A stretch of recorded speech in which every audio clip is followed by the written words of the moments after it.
हम सत्ता की कुर्सियों पर बैठने वाले जालिमों की भी नींद को हराम करेंगे, उनको भी चैन से बैठने नहीं देंगे। क्योंकि बिहार में हर जगह पर विकास का काम होता है, पुल बनता है, स्कूल बनता है, यूनिवर्सिटी बनती है, स्पोर्ट्स कॉम्प्लेक्स बनता है, अस्पताल बनता है। बिहार के हर इलाके में जो मासूम बच्चे अपनी माँ की पेट की कोख में 9 महीने पलते हैं और जब वो माँ तकालीफ उठाकर अपनी औलाद को पैदा करती है अल्लाह के फजलो करम से, तो सीमांचल और किशनगंज में ऐसे 50% बच्चे हैं जिनको हिंदी में बोलते हैं अभिक्षत बच्चे, वो बच्चे बेकार पैदा होते हैं। ऐसे 40% बच्चे हैं जो माँ की कोख से पैदा होने के बाद मर जाते हैं। ऐसे बहुत से बच्चे हैं जब माँ अपने औलाद को पैदा कर लेती है और बेटा या बेटी बीमार हो जाती है तो अस्पताल ले जाने के लिए पुल नहीं होने की बिना पर, रोड नहीं होने की बिना पर, अस्पताल नहीं होने की बिना पर वो बच्चा अपनी माँ की आगोश में दम तोड़ देता है। ये सीमांचल की हकीकत है और सब ओवैसी को गाली देते हैं। गाली देने वालों दो, अगर तुम्हारा कलेजा हल्का होता है गाली देने से तो मुझे गाली दो, मगर याद रखो मेरे दिल और मेरे जिगर को, मेरे दिमाग को सुकून उसी वक्त मिलेगा जब तक सीमांचल की जनता को इंसाफ मिलेगा, तभी मुझे सुकून मिलेगा। और हम आपसे जो कुछ कह रहे हैं झूठ नहीं कह रहे हैं। आज प्रधानमंत्री सीमांचल में है, अररिया में है। मैंने जो कहा कि बिहार के हर इलाके में काम होता है, कांग्रेस हो, जेडीयू हो, बीजेपी हो, राजद हो, वो कहते हैं कि बिहार में बहार है, ओवैसी कहता है कि सीमांचल में बाढ़ है। और प्रधानमंत्री क्या कह रहे हैं आप खुद उनकी जबानी सुन लीजिए। अभी हम वीडियो सुनाते हैं, ये आधा घंटा पुराना वीडियो है। ये सरकार में नीतीश जी ने बहुत मेहनत से बिहार को जंगल राज से बाहर निकाला है। 2014 में डबल इंजन की सरकार बनने के बाद बिहार के विकास में नई तेजी आई है। पटना में आईआईटी खुली है, बोधगया में आईआईएम खुला है, पटना में एम्स खुला है, दरभंगा एम्स का काम तेज गति से चल रहा है। अब बिहार में नेशनल लॉ यूनिवर्सिटी भी है, भागलपुर में ट्रिपल आईटी भी है। बिहार में एक नहीं, 2 नहीं, बल्कि 4 सेंट्रल यूनिवर्सिटी भी स्थापित की गई है।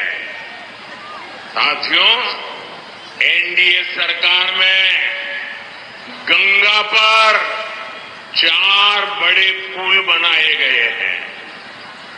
वीर कुंवर सिंह सेतु, ये पूरा कहां बनाया गया? पटना में। पूरा कहां बनाया गया? दरभंगा में। और देश का प्रधानमंत्री आके बोलता कि सीमांचल में घुसपैठिया है।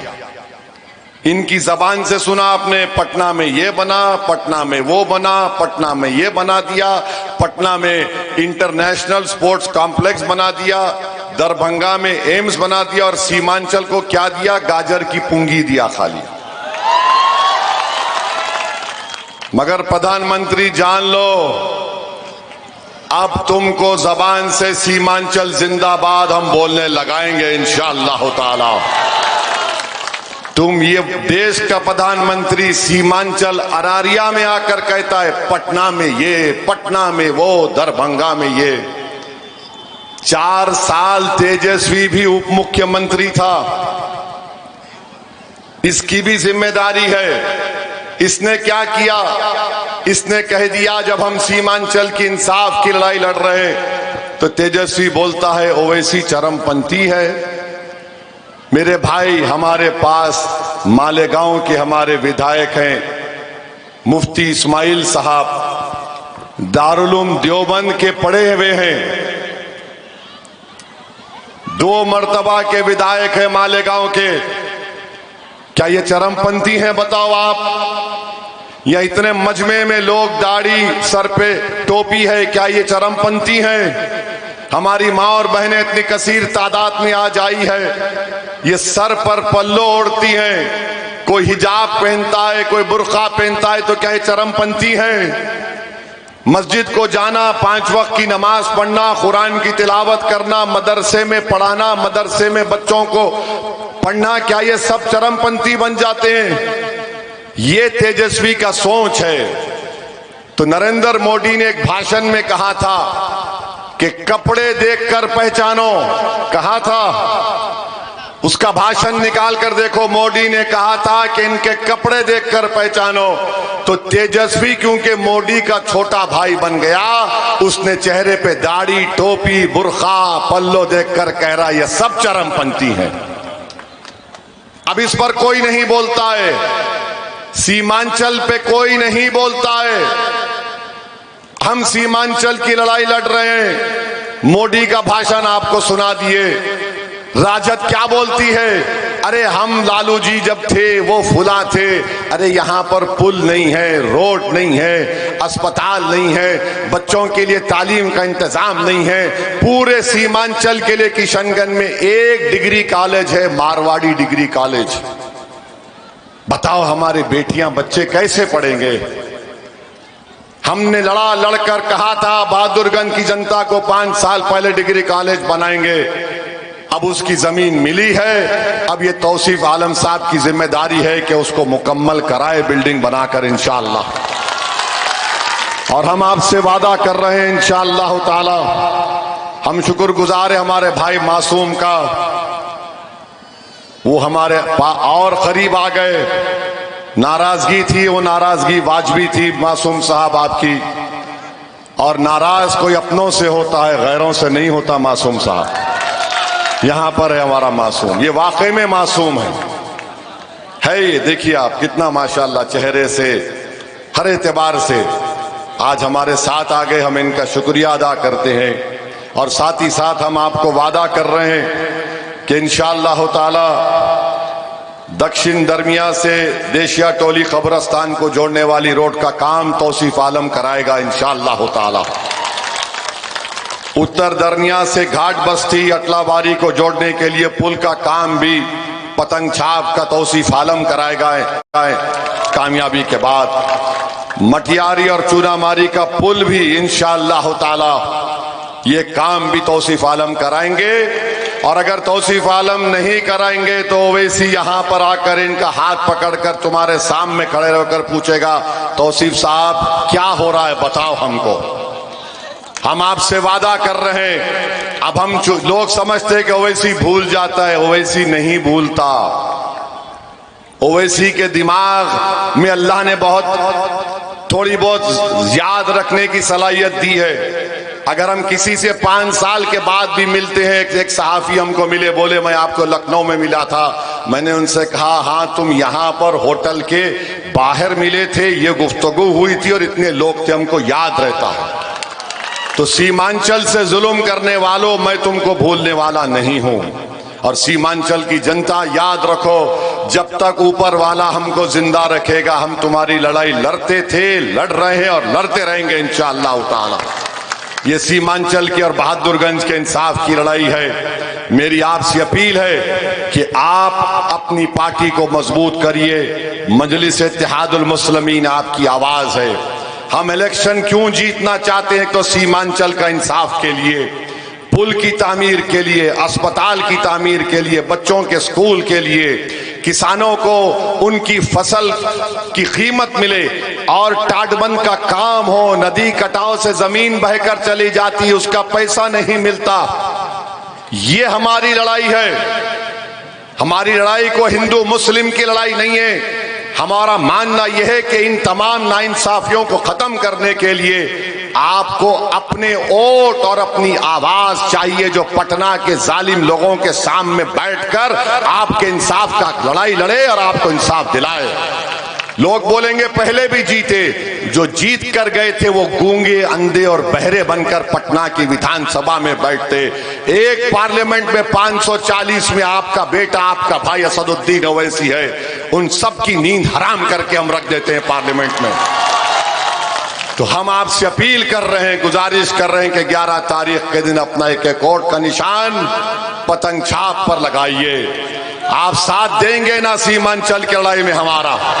मेरी मां और बहनों, हम आपसे भी अपील कर रहे हैं कि ये लड़ाई हमारे आपके मान सम्मान की लड़ाई है। आपके कोख में जो बच्चा पलता है वो जिंदा रहे, पैदा होने के बाद वो सेहतमंद रहे। इस किशनगंज जिले में बच्चों के जिस्म में खून नहीं होता, एनीमिक होते हैं। 55% ये सैलाब जुदा इलाका है। गुर्बत 50% है, गरीबी दर से नीचे लोग रहते हैं। ये मेरे आंकड़े नहीं है, बिहार सरकार के आंकड़े हैं। हम इनको आईना दिखा रहे हैं और आपसे कह रहे हैं कि अपने आप से अगर आप मुत्तहिदा तौर पर अपने वोट का इस्तेमाल करेंगे तो जीतेंगे। रहा सवाल वो प्रोफेसर साहब का, माशाल्लाह 5 पार्टी छोड़ चुके हैं।